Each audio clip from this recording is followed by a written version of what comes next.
नमस्कार, hair optimist.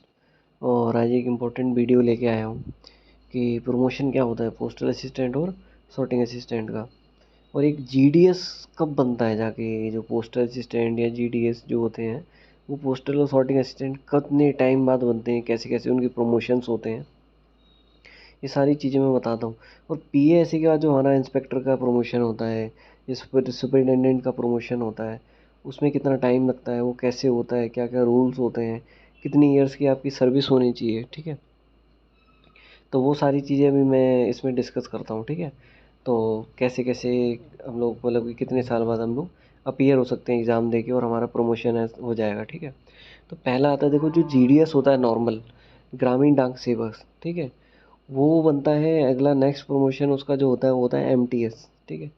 फिर उसके बाद एमटीएस के बाद उसका नेक्स्ट जो प्रमोशन होता है वो होता है उसका पोस्टमैन के लिए, ठीक है। वो जो पोस्टमैन है, जब उसका जो अगला प्रमोशन होता है वो होता है पोस्टल एंड सॉर्टिंग असिस्टेंट, ठीक है। तो समझ गए कि पोस्टल असिस्टेंट आने तक के लिए भी जीडीएस को पहले एमटीएस बनना पड़ता है। एमटीएस के बाद वो पोस्टमैन बनता है।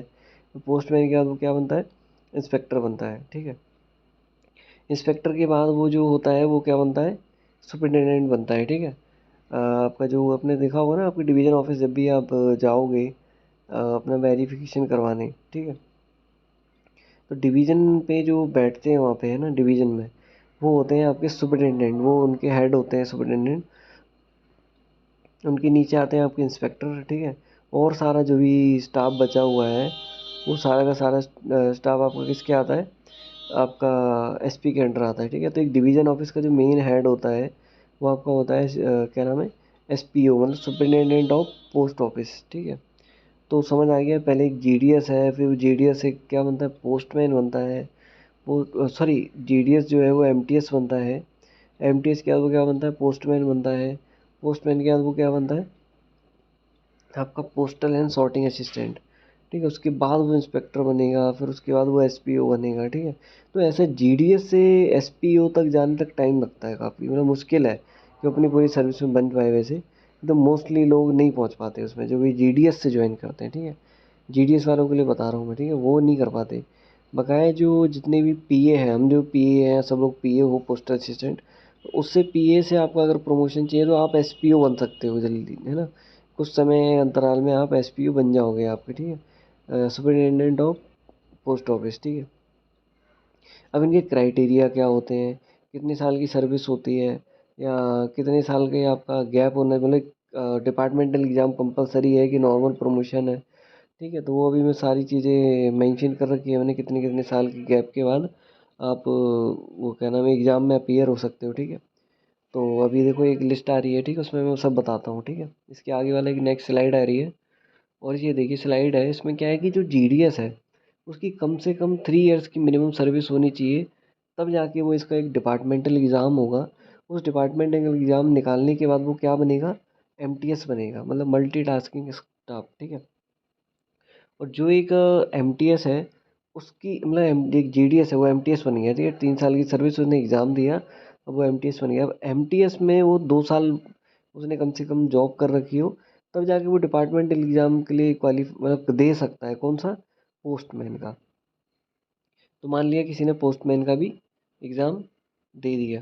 अब पोस्टमैन के बाद जो रहता है उसमें भी उसके बाद 3 साल की कम से कम सर्विस होनी चाहिए, तब जाके वो डिपार्टमेंटल एग्ज़ाम देगा, किसके लिए, पोस्टल एंड सॉर्टिंग असिस्टेंट के लिए। समझ आया। तब जाके वो उसकी सर्विस हो जाएगी, फिर उसके बाद वो पोस्टमैन की 3 साल सर्विस होने के बाद वो एक डिपार्टमेंटल एग्ज़ाम देगा, ठीक है। तब जाके वो क्या बनेगा, पोस्टल एंड सॉर्टिंग असिस्टेंट। फिर जो पोस्टल एंड सॉर्टिंग असिस्टेंट है, इससे वो कैसे आईपी बनते हैं, इंस्पेक्टर पोस्ट। तो आजकल मतलब वैसे तो पहले लिखित था 5 साल, लेकिन आजकल 8 साल कम से कम सर्विस होनी चाहिए। उसके बाद आप क्या एग्ज़ाम दोगे, एक डिपार्टमेंट है, नॉर्मल होता है। उसके बाद आप क्या बन जाओगे, इंस्पेक्टर ऑफ पोस्ट बन जाओगे, ठीक है। और इंस्पेक्टर ऑफ पोस्ट जो है उस पोस्ट के 5 साल, जब आप 5 साल कंप्लीट कर लोगे, 5 साल के बाद आप एलिजिबल हो जाते हो एसपीओ का एग्ज़ाम देने के लिए, मतलब सुपरिटेंडेंट ऑफ पोस्ट ऑफिस के एग्ज़ाम के लिए आप एलिजिबल हो जाते हो।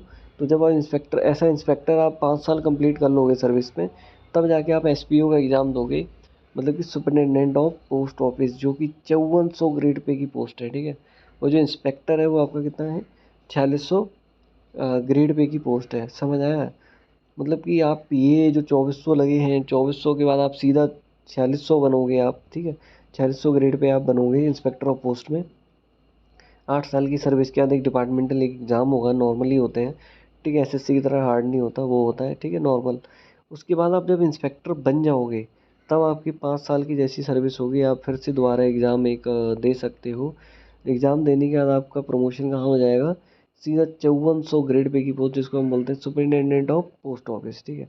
एसपी के पास बहुत पावर होती हैं, ठीक है। एक डिवीज़न का हेड होता है वो, ठीक है, बहुत सारी पावर्स होती हैं। तो ऐसा भी मत सोचिए कि जो सोचते हैं कि पोस्टल असिस्टेंट या सॉर्टिंग असिस्टेंट बेकार जॉब है, तो ऐसा मत सोचिए। पोस्टल एंड सॉर्टिंग असिस्टेंट भी अपने आप में अच्छा है, ठीक है। इसमें भी प्रमोशनल एक्सपेक्ट है, ठीक है। प्लस आपका ये घर के नियर बाय ट्रांसफ़र मिल जाता है आपको ना। पहले 2 साल का प्रोबेशन था, अब 1 साल का प्रोबेशन कर दिया है ना, इतना सब ईजी कर दिया। बाकी मैं ज़रा एक और बताता हूँ कि और भी चीज़ें। नेक्स्ट स्लाइड आ रही है। इस स्लाइड में देखो क्या है कि जैसे हो सकता है कोई जीडीएस से डायरेक्ट, मतलब जीडीएस से एमटीएस नहीं बनना चाहता, वो डायरेक्ट सोच रहा है कि मैं पोस्टमैन बन जाऊँ। तो उस पोस्टमैन बनने के लिए उसको ऐसा जीडीएस 5 साल उसकी सर्विस हो गई हो, तब जाके वो एग्ज़ाम देगा, तब वो डायरेक्ट प्रमोट हो सकता है पोस्टमैन की रैंक के लिए, ठीक है। अब कुछ जीडीएस ऐसा सोचते होंगे यार कि अगर कि जीडीएस वाले जो है वो अगर डायरेक्ट पीए बनना चाहें, तो क्या भाई कोई तरीका है? हाँ हैगा। आप जीडीएस से अगर 8 साल कंप्लीट हो गया हो आपका सर्विस का, उसके बाद आप एक डिपार्टमेंटल एग्ज़ाम देंगे, देन आप पीए बनोगे, समझ आ गया। बाकी आगे पीए से इंस्पेक्टर, इंस्पेक्टर से एसपी, एसपीओ, वो सेम है, ठीक है, एलिजिबिलिटी। तो अब आपको समझ आया, मतलब कि पीए कोई छोटी मोटी पोस्ट नहीं है यार, अपने आप में काफ़ी बड़ी पोस्ट है। ऐसा जीडीएस जो ज्वाइन करता है उसको पता चलता है कि पीए बनने तक उसको कितना टाइम लगता है, कितने सारे एग्ज़ाम्स देने पड़ते हैं, कितनी सारी सर्विस कंप्लीट होनी चाहिए। तो इतना मतलब कि ईजी नहीं है, ठीक है। मतलब पीए बहुत अच्छी जॉब है। अब नेक्स्ट स्लाइड में एक और बताता हूँ मैं आपको। ये है कि पीए ऐसे से आप अकाउंटेंट भी बन सकते हो। तो भाई ये अकाउंटेंट क्या है? अब ये अकाउंटेंट को उससे मत जोड़ना आप, क्या नाम है, सीजीएल की पोस्ट से। अकाउंटेंट जो होते हैं, सीजी अकाउंटेंट, कैग अकाउंटेंट है ना, सीजीए में, ठीक है। तो वो अलग है। इसमें क्या होता है कि आप अकाउंटेंट के लिए आपकी 3 साल की सर्विस होनी चाहिए मिनिमम, तब आप एक एग्ज़ाम दे पाओगे अकाउंटेंट का। तब वो क्लियर करते ही आप अकाउंटेंट बन जाओगे। अब ग्रेड पे चेंज नहीं होगा, 2800 नहीं होता यहाँ पे। ग्रेड पे जो है वो सेम ही रहता है, 2400। बट आपकी पोस्टिंग चेंज हो जाती है, आपका वर्क प्रोफाइल चेंज हो जाता है, वर्क नेचर चेंज हो जाता है। आपकी पोस्टिंग जो है वो आपको डिवीज़न ऑफिस में दे दी जाती है, आप हेड ऑफिस में। वहाँ पे आपको पब्लिक डीलिंग नहीं करनी है फिर, ठीक है।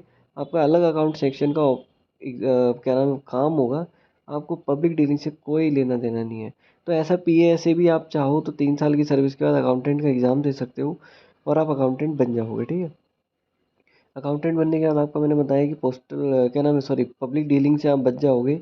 और नौ ज़्यादातर आपका डिवीज़न ऑफिस में ट्रांसफ़र होगा, जहाँ पे 5 डेज़ वर्किंग है, ठीक है। मतलब सेम सीओआरओ की तरह, मतलब उसमें भी 5 डेज़ वर्किंग है।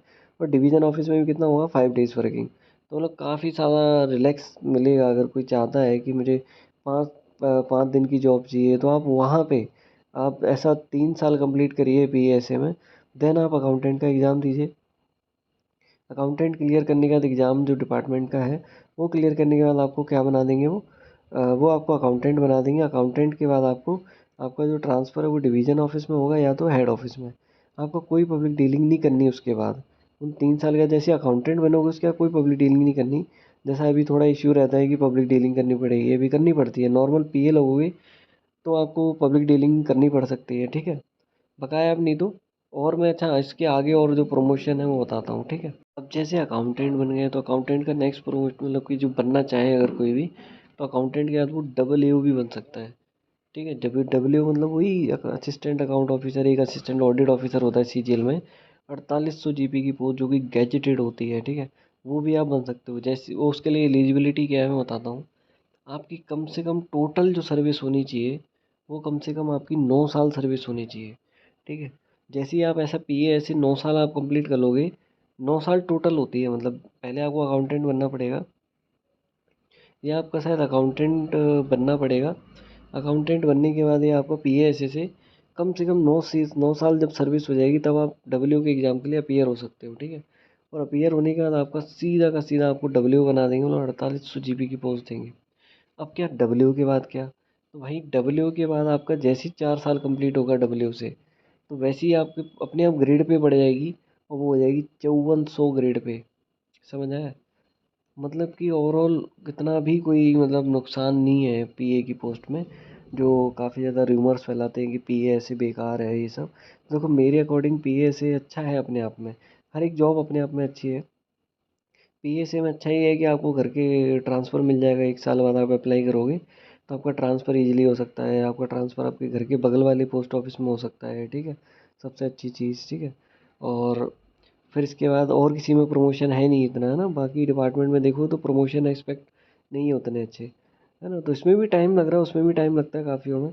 यहाँ पे भी मैंने आपको बताया कि इंस्पेक्टर ऑफ पोस्ट कितने साल बाद बन सकते हो आप।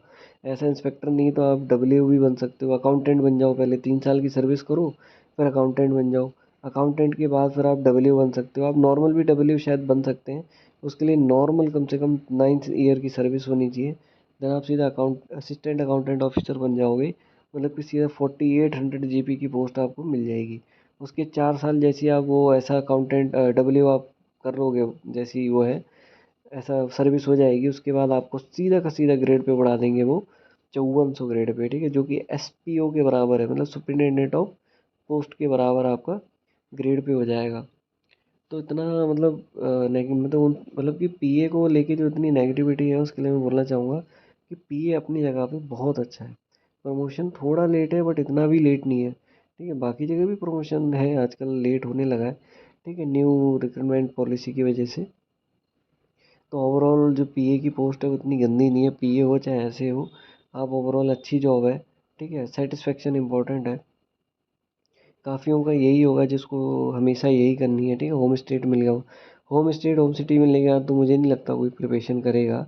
कर सकता है लेकिन होम स्टेट होम सिटी मिल जाए तो कम पैसे भी चलेंगे, बट होम सिटी और होम स्टेट बहुत इंपॉर्टेंट है, ठीक है।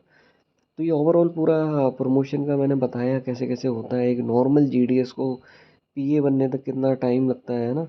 उसके बाद पीए से इंस्पेक्टर कैसे बनने में इतना टाइम लगता है, कितना टाइम लगता है ना। इंस्पेक्टर पोस्ट बनने के बाद आपको एसपीओ में कितना टाइम लगता है, सुपरिटेंडेंट ऑफ पोस्ट ऑफिस बनने में, ठीक है। तो ये सब कुछ बताया। डब्ल्यू भी आप बन सकते हो, अकाउंटेंट भी बन सकते हो। तो ये सारी चीज़ें मैंने क्लियर कर दी, ठीक है। अभी मैं और भी बहुत सारी वीडियोस जो हैं अलग अलग टॉपिक पर लेके आऊँगा मैं, ठीक है। उसके लिए हो सकता है तो आप लोग सब्सक्राइब कर दीजिए, जिससे कि क्या होगा कि ना आपको जो वीडियोस मैं लाऊंगा वो आपको अपने आप पता चल जाया करेंगे, ठीक है। सब्सक्रिप्शन के बाद यही अच्छा वो होता है कि आपको ना अपने आप नोटिफिकेशन आ जाएगा कि कोई नई वीडियो आई है। और मेरी जो वीडियोस होंगी वो मैं मोस्टली ट्राई करता हूँ कि वो सारी इन्फॉर्मेटिव हो, काम की हो, है ना। तो देख लेना, सब्सक्राइब कर सकते हो आप, है ना। ठीक है। ओके।